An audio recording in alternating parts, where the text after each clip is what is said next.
Okay, so let's talk a bit about promises. So promises, as I mentioned in Slack, is something we use an awful lot um, in JavaScript. Um, we use promises this week a lot, of course, in PG. Everything we did was a promise. Once we got into Node, it was pg.query, like we have here. So it's like this is a common pattern we see when using Postgres in particular. We'll start off today talking about using promises in Postgres, and we'll move on to something a little more fun after this. Not that databases aren't fun. Now, there's two aspects to promises. Um, One is making promises. Does everyone remember I think it was one of the end of week exams where you had to create a promise and to wrap it around set timeout? That's making a promise. Those are hard, aren't they? So fortunately, and here's the good news, that is something you very rarely do. Chances are you'll be using um, functions that return promises, such as the query function in PG. The query function, which is part of a pool, returns a promise. So this is pretty much all this session will be about using promises as opposed to making them. So the essential pattern or basic pattern of a promise is call the function returns a promise. And let's do that. Let's just call this. There's my function. It didn't have any output because I called a promise, but really nothing happened. So let's actually see what this returned. We'll just result equals pool.query, and we'll see what this, we'll log that result. There we go. Okay. And it returns a promise. To no surprise. The pool.query function clearly returns a promise. It says pending.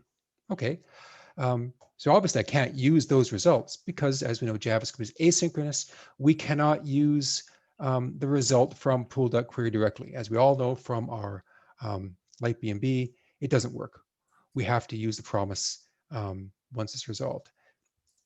So the way we use promises, and we all know this is actually a promise. I'm going to rename this to promise.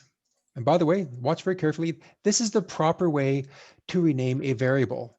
We do not go find and replace. You do this. You simply select and you go rename symbol promise.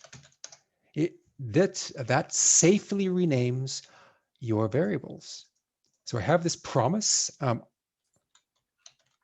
of course, the way we get stuff out of a promise is by using what? We're starting off slow here today. How do I get stuff out of my promise? Then, that's right, audience participation. We use the dot then. Audience promise dot then. There. This allows me to query the promise because that's what a promise allows you to do. It executes an action, and when it's finished, it lets you ask it, okay, what happened to you when it resolved? So promise.then, of course, promise.then by itself doesn't help us. We can't go, result equals promise.then because it won't work. We have to actually run a callback inside the .then. And we all love callbacks, of course. Oftentimes we'll call it result. You'll see that used. Sometimes you see it called res. You might see it called R. We're not a big fan of single letter variables, but I've seen it called R. We'll call it res here for now. Call it result. So it'll be a function result, and so there. So now then has a callback function because that's what the then function expects. It expects a callback, and it will call this callback with its results in your variable. So all I'm going to do is I'm going to console log. So console log the result. There. So now I've console logged the result.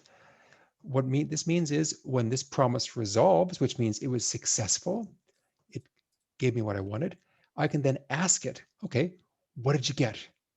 Let's try that. And I get the result. As you can see, the res is a pretty big object. It's not just what I want. It's, a bunch of stuff. It's got fields. Wow, it's kind of cool. It's got some other stuff. It's got a bunch of really cool stuff. Most of this you probably won't use. However, these are kind of cool. Like you can get the fields. Oh, what type was it? What size was it? Oh yeah, it was that the name was ID. Its size was 4. That's kind of cool. Like this tells you all the internal database stuff. That's kind of cool Postgres stuff, but generally we don't use it a lot. As we know, we just use res.rows. So we use res.rows, at least in Postgres. So this is now the particular object that I'm getting back from Postgres is the rows. The object I got back is the res, which is unique to Postgres, and it has in it an array called rows. And if I run that again, I get back my rows, no surprise. So there's your real basic pattern of a promise. Promise.then. Cool. All right.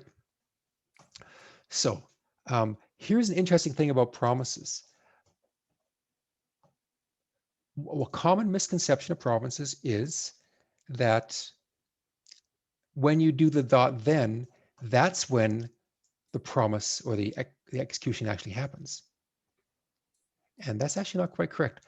The execution happens immediately. As soon as that query function is called, it starts immediately. Your program can still be running. You can have 1,000 lines, but that query was sent off to the operating system and Postgres. And even though JavaScript is indeed single-threaded, your computer is not. And your OS is not single-threaded. It can do many, many things at once. So it starts this query going, and when it's finished, it'll be in the event queue. Of course, it can't tell you that it's finished until your thread's finished, but it might get finished first. So let's try that. Let's actually demonstrate that. Log, we'll say, end of code. End of code. Sure. End of code. Okay.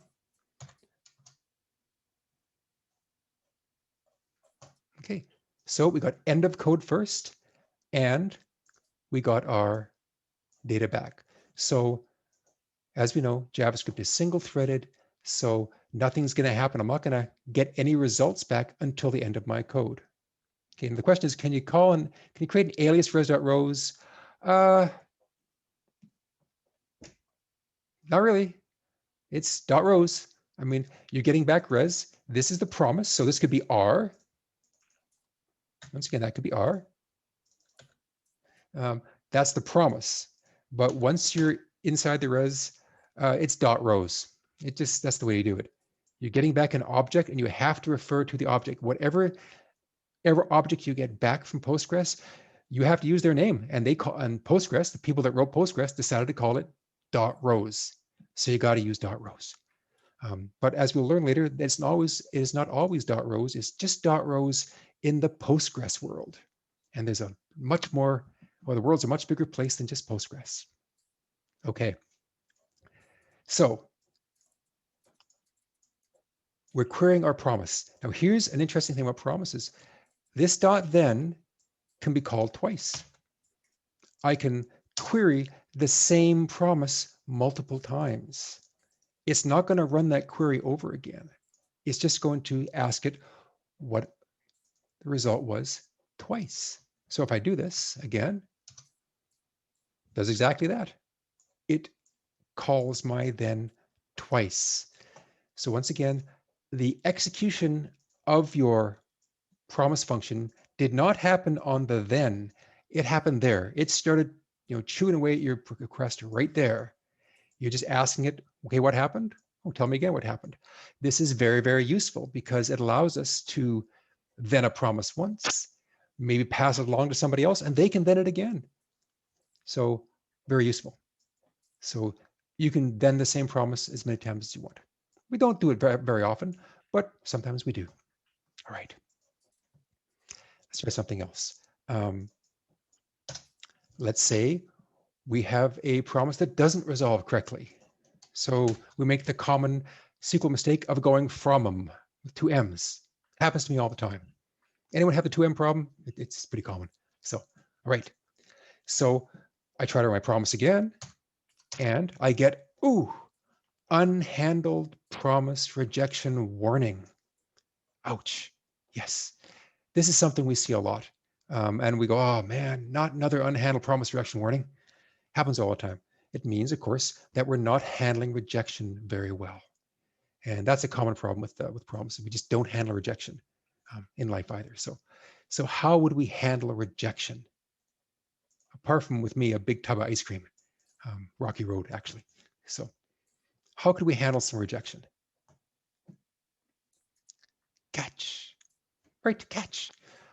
Catch allows us to handle rejection gracefully. So we do a dot then. And now normally we would kind of line things up like that. This is kind of the normal pattern you'll see. The promise with a dot then kind of indented. In fact, you probably wouldn't even see it as a separate variable. We just did this to demonstrate that you can query the same promise twice. You'd normally see it in line like this. You'd have it done just like that. So you wouldn't need to have an actual intermediate promise variable called dot promise. You can, but it's not that necessary. This is more common. Usually I do break out my SQL into a separate line because this can get long. As we know, this can get really darn long. So I do break this out, at least when I'm doing Postgres, into a variable, into a string, and I go, pull.query with my string. Makes my life easy. So we have a dot then, and of course we would do a dot catch, which also takes a callback, commonly called ERR or error, and in there we can also log the error, just like that. So now it should handle our promise rejection gracefully, and it does. So now I'm getting an object back, which is useful. So I think there's something called message. Let's take a look at error.message maybe. And I'll just print that out. Message. Okay. Run this again. Actually, there. There we go. So it says I got a syntax error at or near widgets. Well, as a matter of fact, I did. Syntax error near widgets. Doesn't tell what the error is. This SQL is not terribly helpful. It's not going to say, I don't understand what from means. It just means, it'll just say it got an error. So now I'm handling my rejection gracefully. Now here's an interesting thing about catch. So let's just make our thing work again so it doesn't die on us. There we go. Okay. In fact, I'm going to put the word then here. So I know when I'm calling my then, and I know when I'm calling my catch. Catch. Like that. Okay. Let's run it again. We should get our then, and we got a then. Let's just make something bad. We'll say -m. Shouldn't like that. And we get a catch. So there we go. So syntax error near minus. Yeah, very usual, helpful SQL error that we get. All right. So my catch is catching that. But let's say my code is just fine. Okay. But let's say we do something wrong here. Let's go misspell res. Now, normally we'd get a really nasty JavaScript error, wouldn't we? Like it's not going to like that. We're trying to, rows of undefined. Let's take a look. But look at that. My catch also caught that error for me. So not only did it handle any errors that I threw from my promise itself, it actually was catching errors in my actual JavaScript code, because this is a JavaScript error, and my catch got it, and I'm able to continue on gracefully. My program didn't crash on me, because what's going to happen normally if I hadn't done that, it's going to crash. In fact, let's take out our catch here. And now, if I run this, I'm getting what I expect, which is a really angry message from JavaScript saying, you've got error in your JavaScript code. And of course, it just died on me. So didn't like that at all. So This error was thrown by JavaScript, and this thing caught that error. How far, like, out of scope will a catch work? Is it only going to work on everything up to pool.query? The catch here, anything that takes place above here, let's Yep. say I did then twice, this catch will catch it. Everything back to the last catch before anything after the pool, and as long as there's no other catch before Really, it. anything inside, anything before this catch inside here. So I could have two dot thens. I could have another dot then. I could. So I could do this, have another one. So if I had an error here and have this, then yes, it will catch this one too, or this one. So if I had res.rows here, it will catch that one as well. It catches that. So even though that's 2 levels up, it still caught any error above. Now this is great, but it can also be a little bit confusing. And this has happened to me. It'll probably happen to you too. You're going to go, well, what's wrong with my code? Like my code's fine. Select. There's nothing wrong with my promise. What's going on? But we forget that often, or what JavaScript or what a promise does also, it will also catch the JavaScript errors. So when trying to debug a catch, don't only look in your actual promise itself. Maybe the problem is something inside the then itself. So your promise was fine. It got to the then, but then, no pun intended, but then we screwed up. We did something wrong inside the then, which means the catch caught it. So that's one cool thing about catches. Kind of a double-edged sword. It does kind of forgive all your sins, but sometimes where the catch come from. So that's kind of cool. All right. And by the way, you can do a dot then after a catch as well. Let's do something else. Let's find out if we do chain some thens, because that's what we did. Remember in our PG? Get rid of our errors there. There. So instead of console logging that, I'm going to return dot rows. There. This is what we did in our project this week. And a lot of time we wonder, why do we do that? Why do we just return res.rows? Let's take a look. And now we have another then that's just thenning the res. That's interesting. So now I've got one then, which is returning res.rows. And then the second then the chain is simply getting my res. What happens? See how this works. So now I'll call this then 2 to make it really obvious. We can call that then number 2 there. Okay. So then 2, its res was just the rows. So here is a big takeaway. The return from a dot then is another promise. So dot then returns a promise, which means there can be another dot then in the chain because a promise has a dot then. And since dot then returns a promise, you can have a dot then. And it goes on forever. For instance, I could put another dot then right there. I'll call that then 3. Okay. Let's see what happens here. Look at that. Then 1, there's no print there, so I return those. Look at that. I got my stuff. Then 3 undefined. Now that's interesting. I got undefined in my then 3. What does that mean? Anything you return from a then is available to the next then in the chain. That's a key point. Anything you return from the then is available to the next then. So in this then, I'm returning res.rows. That means that this then, its res is going to be whatever was returned from the previous then. So I returned res.rows here. Well, now this res is, as we can see, my res.rows. But why did I get undefined in my third then, my then 3? No return. Yeah. there was no return. The return wasn't there. So in JavaScript, what's the word we use for it's not there? Undefined. Exactly. It's not there. Undefined. So there is no return. Okay. So there is no return from my then to, and that's a value, as we know from interview number 1, the falsy values in JavaScript. Undefined is actually a value. So that's what we got in our third then was undefined. And we console like that. Okay. Let's try something else. One more thing.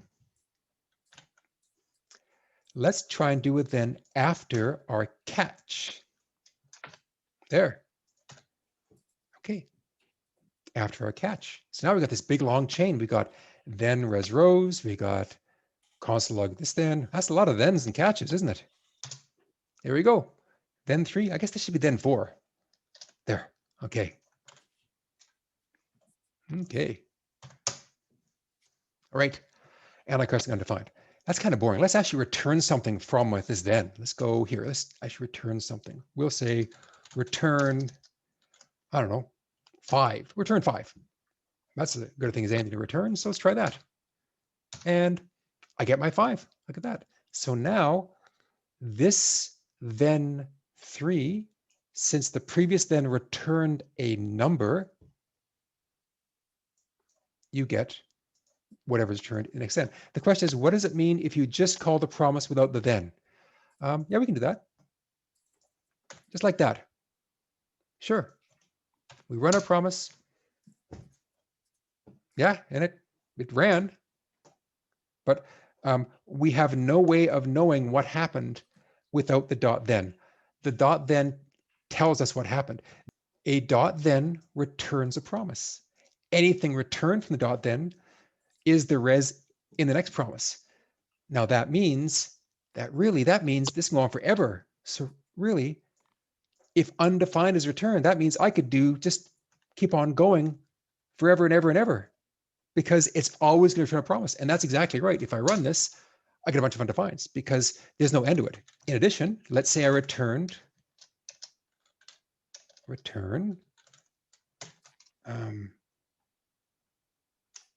error in our code.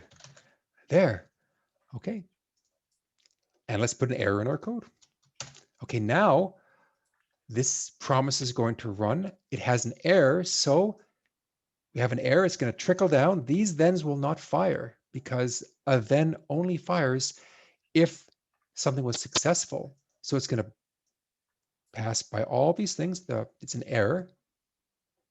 And this catch is going to catch the error because the thens didn't get anything. Nothing was successful. It's going to stop there and it's going to catch it. And the catch is going to return something.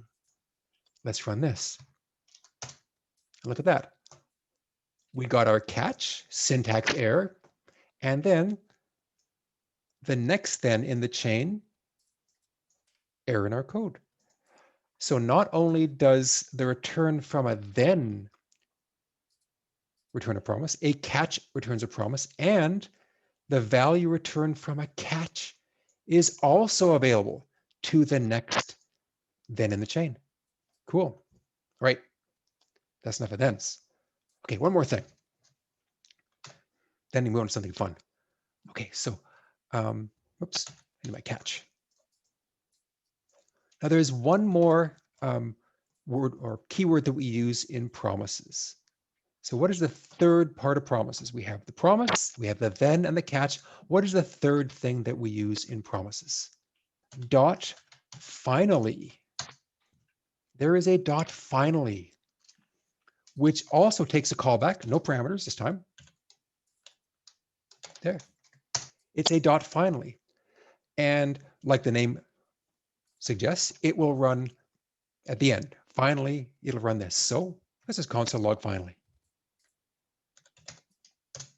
Let's say finally. Finally. There we go. Okay. So right now we have an error in our code. Let's take the error out for now and do a normal happy path run. Okay. There we go. Finally, let's put an error in our code like this. Okay, now we have an error. There. Error in our code, also finally. So finally will run regardless of a then or a catch. This is extremely useful in code. Finally is a very common construct. Very useful, particularly in database programming. Because watch, when I run my program, anyone notice, by the way, it's just hanging there. Like, why is my program not returning back to my operating system? It's just sitting there. What's going on? I'm done my code, but it's still hanging there. Oh, now it came back. Maybe 10 seconds later. Finally is really great for cleanup, for doing cleanup after you're done. In databases, unless it's like an express program, we want to have it running all the time. Maybe I want to clean up because right now my pool is being held onto. This pool that I created, it doesn't terminate because maybe I have something else I want to do. Maybe after my code's done, maybe some other callback wants to run and use that pool again. So PG hangs on to that pool for me. It doesn't just terminate it right away. So when I run my code, it's going to keep that pool open. Eventually it times out. Well, I don't want that. When I finish my code, I'm done. So I would like to have something happen. So for example, I could do a pool.end. Pool.end. There. So regardless of then or catch, I went through a pool.end. So in this case, I ran it and look, it comes back. So finally is used a lot of times for a cleanup. It's extremely useful. Other things as well, but it's extremely useful for cleaning up or something you want to happen every single time. Regardless of then or catch, I still want this thing to happen no matter what. It just has to happen. Now I could put, pool end in both my then and my catch, but that seems kind of redundant. So there is a finally. Okay. Let's move on to something a little more fun. Let's open up a new file here. We use promises a lot, and you're going to use this a lot in React. In 2 weeks, we'll do a lot of React code. So we're going to demonstrate using promises in something else. So we're going to use an HTTP call. Now in jQuery, we had a thing called AJAX, didn't we? It was AJAX get or $AJAX. Of course, when we're in Node or anything other than jQuery, we don't have AJAX available to us like that. We just have to use something else. And there's many of them. We're going to use one called Axios. It is one of the more popular libraries that we use for getting stuff from a web service or from a backend server. There's also Fetch, which is built in, and it's actually pretty good too. We use Axios because first off, we use it in our React project, so good to get used to it. It's also very popular, very flexible. So we're going to make an Axios call. So I'm going to require that. I'll go const Axios equals require. So your basic Axios call. There we go. I'm going to run this code. It's called index.js because I don't know if I actually installed Axios. I guess I must have. Okay. All right. So now let's use this library. Now I want to make a call to a URL. So let's get ourselves a URL. URL equals, and let's go to some site that will give us some data. So API dot, let's go to Kanye.rest.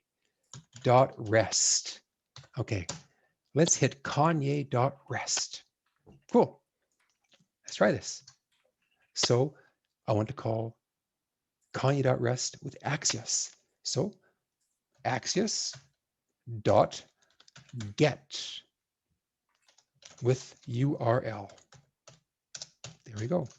So this calls Axios.get with my URL. It's going to make a call to Kanye.rest. Okay. It returns a promise. Oh, the rabbit. It's rabbit season. They know they're out there. Okay. It's a promise. So let's do a dot then. Same thing. We'll do our res.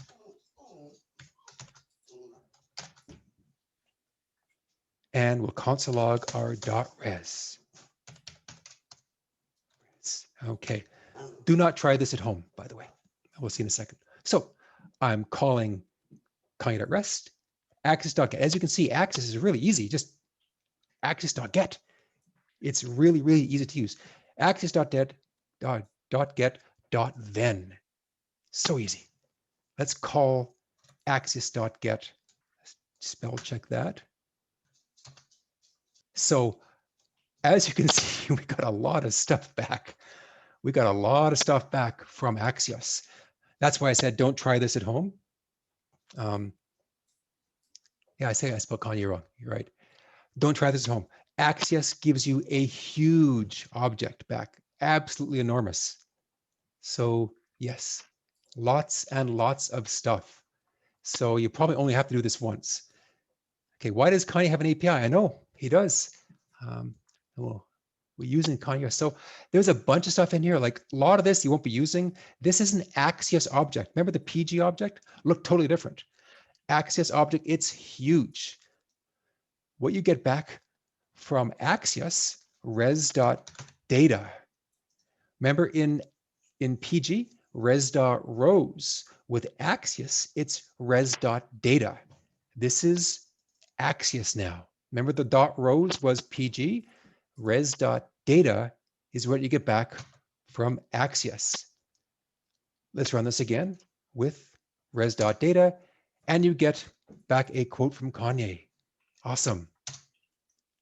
Wow, look at this. All these amazing quotes. I'm the best. Wow. Wow. Scooter is a close family friend. Yeah, I'm sure he is. So this is awesome stuff. Amazing quotes from Kanye.rest. Look at this. I love this stuff. Yes.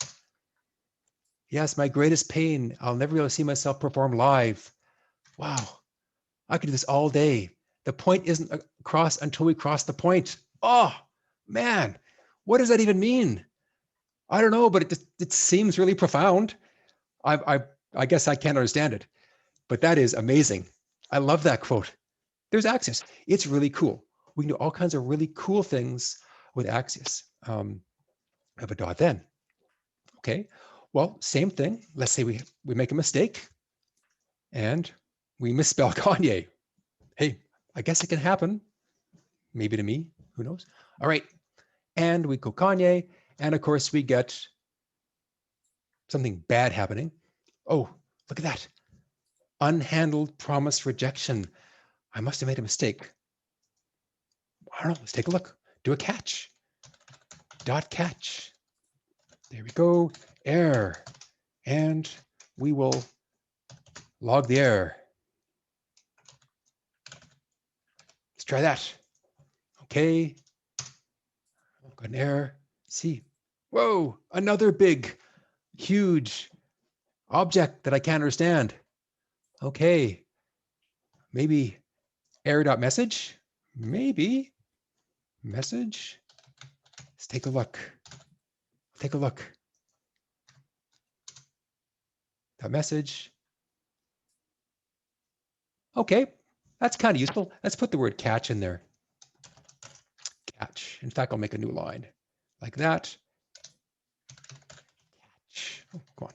Catch. Just like that. There. Okay. And it said, what did it say? Not found. Not found. Kanye.rest. Oh, 2 Y's. Oh yeah, I screwed up. There we go. Okay. So there we go. I wish I had a friend like me. Yeah, you've got a friend in me. Exactly. Awesome stuff. I love this. Okay.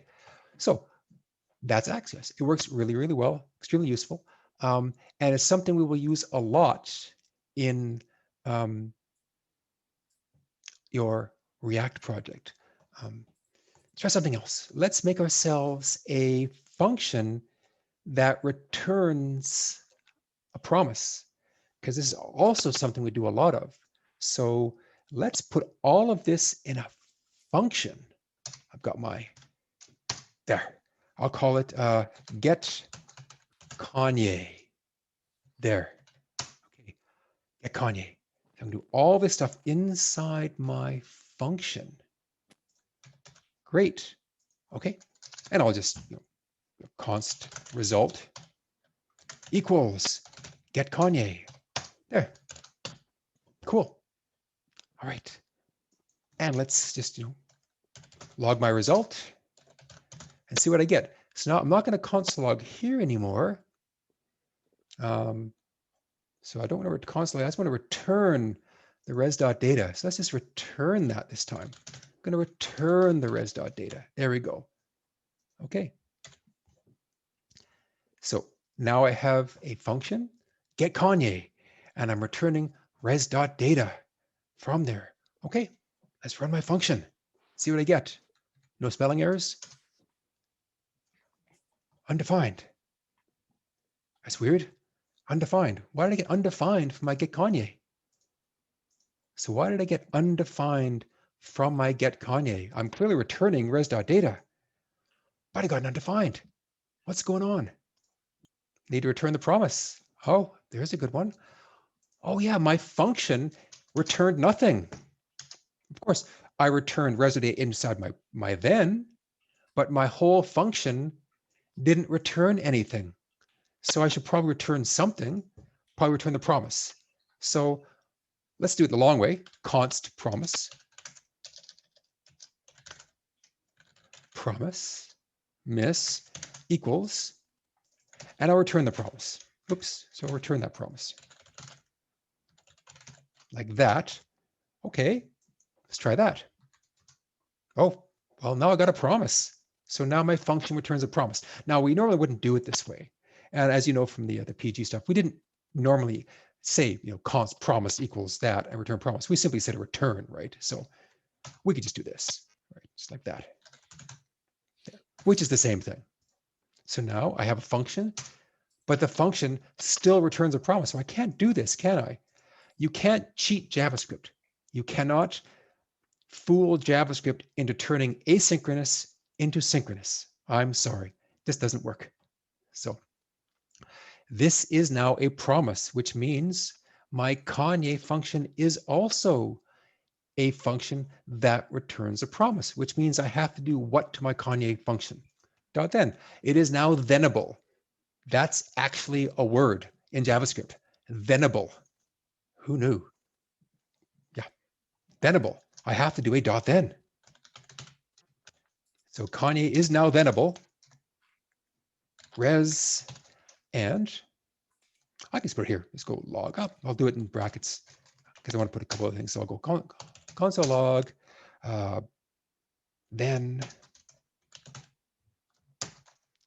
and res. So now let's follow the chain. We have a function. It's now doing a Kanye rest. It is returning really axis.get.then. So actually the dot then, that is what's being returned from this function, not the get. I'm returning the dot then for my function.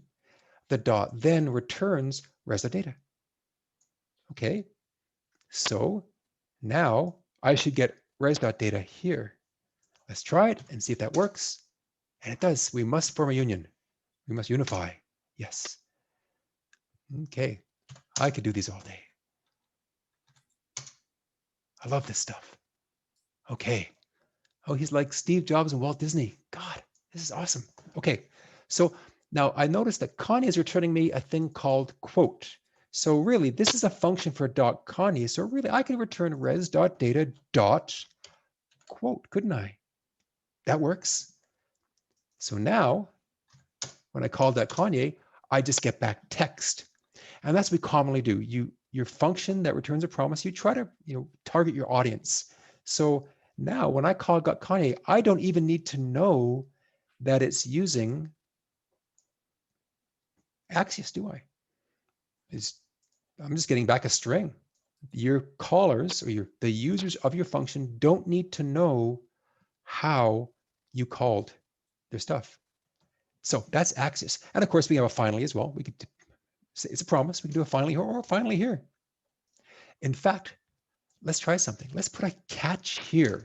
Here's a really interesting one that always gets me every time. So I'm going to put a catch here, and I'll just, oh, there, do that. There. We'll call this catch, outside. There. And catch inside. All right. Let's try this. And let's do our usual, just a bad spelling error. Okay. Let's watch what happens. Huh. Okay, catch inside, then undefined. Oh, that's interesting. Let's call this, well, let's call this then 2 and then 1. Which then is firing? That's interesting. Let's try this. My then 2 is firing. My catch did not fire. And my then did. Now, isn't that interesting? Why did that happen? So why on earth? Because I had an error. So my get Kanye should have thrown an error, didn't it? Or shouldn't it? Of course, the answer is, once again, the return from a then or from a catch is available to the next then in the chain. Not then or catch. Whatever this catch returns, it returns a promise. And if I return a value, it returns what's called a resolved promise. It's guaranteed resolve. It'll only ever be a then. So this catch cannot possibly fire. Unless, of course, I have an actual error in here, of course. But this there then cannot fire or cannot be caught if anything goes wrong inside this, because it's being caught internally. So the answer is, well, what should I do? Well, I suppose I could return the catch or remove the catch there. Now, if a catch happens, I can catch it outside. And now my catch inside will catch that catch inside. It got the error, which worked. So that's another common way of handling errors. But it's a little, now I'm exposing Axios stuff to my outside world. I don't really want to do that. It's like I want to make my function so it's like totally self-contained and totally abstracted, which means I'm abstracting the user or removing the user away from any of the gory details of Axios, because I don't want them to know I'm using Axios. Because maybe I'm using, this could be PG. I mean, get Kanye internally could do a BG call, or maybe using some dummy stub data. Let's try this. I want to have my function handle the error and log it internally. But I want my customer, the person using my function, to get back a custom message. But I want to get it in a catch. I can put, error message. I can say, I could say, we got an error. We got an error. There we go. Okay. Try what happens. Well, we got an error, but that was still logged here, but I still got a then. Okay. So the way we do that is we want to catch our error here and do something with it. I really want to log maybe to an internal logging system in my server to let the developers know that this error happened. But to the people seeing in the outside world, I don't want to say, yeah, Axios error number 145, table undefined, or gosh knows what. That's, first off, confuses them or may expose some information I just want to share. So what I could do, I can catch the error and then I can throw it again. There. We got an error. Okay. So now I am throwing the error. How's the words catch and throw kind of go together? We throw an error. Now the error is up. That error is up in the air again. It's like, oh, there's an error there. Someone's got to catch it. Okay. And then we X the function. We X the function with an error still up in the air. So that means that it'll be available or it'll be caught by the next catch in the chain. Cool. Let's see if this works. Okay. There we go. Catch outside, undefined. Oh, of course. Error. There is no message now. It's just error. So now this is now a new exception. And there, we got an error. So internally, I logged, error not found, 443, all the technical stuff that my server guys want to see. But my customer, they just say, hey, we got an error. You know, that's really how we use Axis with thens and catches. Interesting, we can rethrow errors. Really cool. Okay. One more thing we can try is we'll do a promise.all. This is very useful. Promise.all. So we don't need a function anymore. Let's do a couple things here. The last thing we'll do is a promise.all. Okay. So now we're going to do it this way. We'll do a promise.all. Do it 3 times. So now we're going to do const promise equals axis.get. We'll do variables for now to make it a little more clear what we're doing here. Okay, so a promise 1. We'll do 3 Kanye's at once. Promise 1, promise 2, promise 3. Awesome. Okay, and now we're going to do this. It's called promise, capital P promise. It is a prototype function, promise dot all. Okay, and promise dot all expects a parameter. Anyone know what promise dot all expects as a parameter?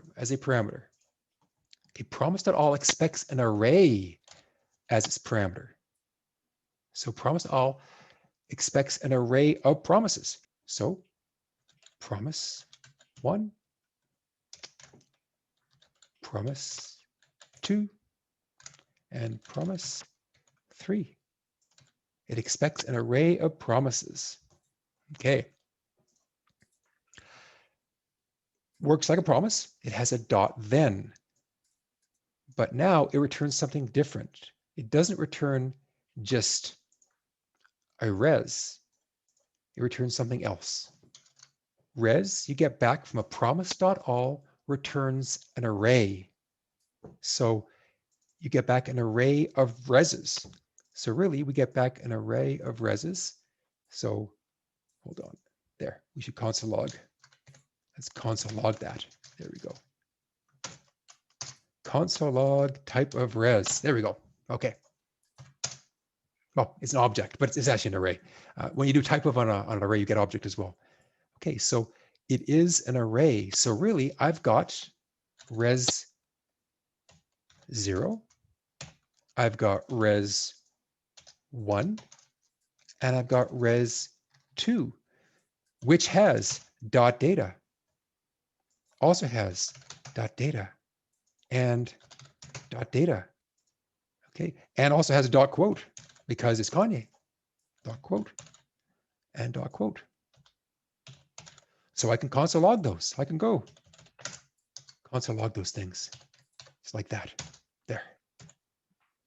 Let's just put them all in there. We'll console log all 3 of these things. There.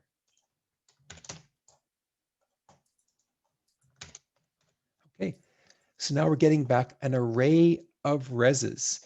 They are in the same order that you called them. So res 0 is that promise, res 1 is that promise, and res 2 is the third promise. Okay. Yes, we're going to call 3 Kanyes all at once. And yes, we could do a while loop and do 10 of them. But then I'm going to get back a message saying, Gary, I see you're abusing my site again.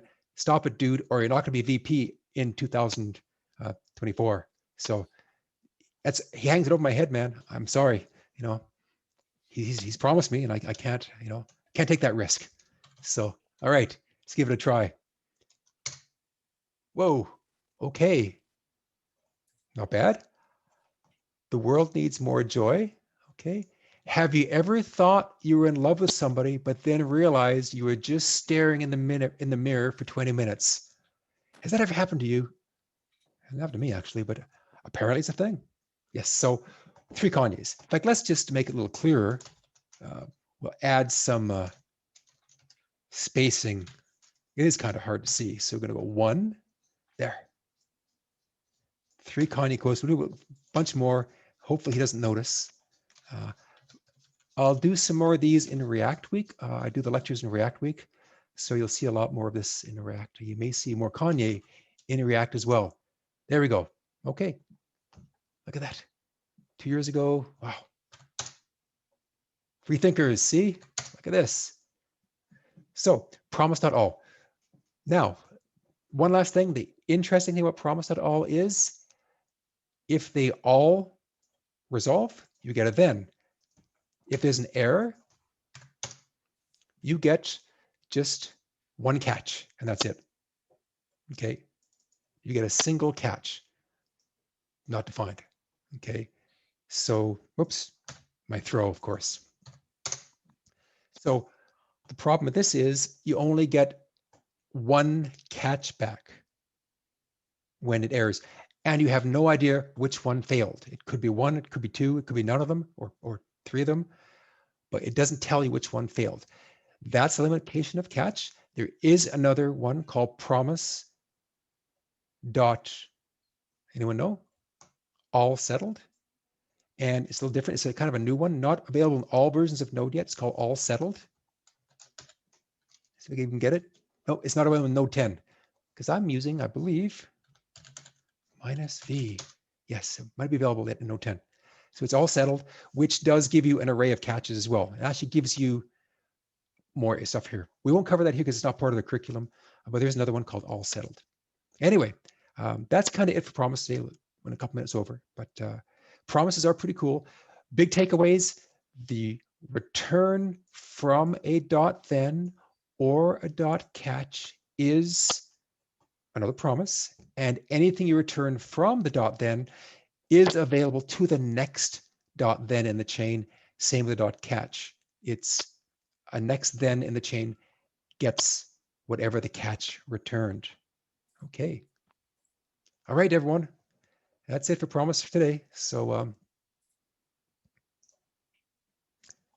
we helped a bit. We use promises a lot during midterms and a lot during React as well. You will see Axios again on React. So, all right, everyone. We'll see everyone later. Okay.